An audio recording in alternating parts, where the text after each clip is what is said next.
कैसे राखब संभाल के, दे दो ना दिल ओढ़नी से निकाल के, दे दो ना दिल ओढ़नी से निकाल के।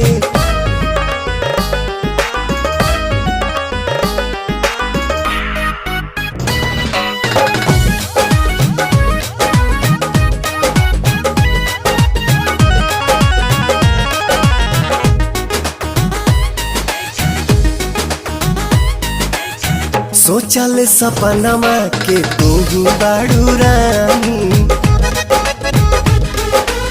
सोचल सपनमा के तू ही बाड़ू रानी, कद हवाले हमें अपन जवानी रानी, कद हवाले हमें अपन जवानी।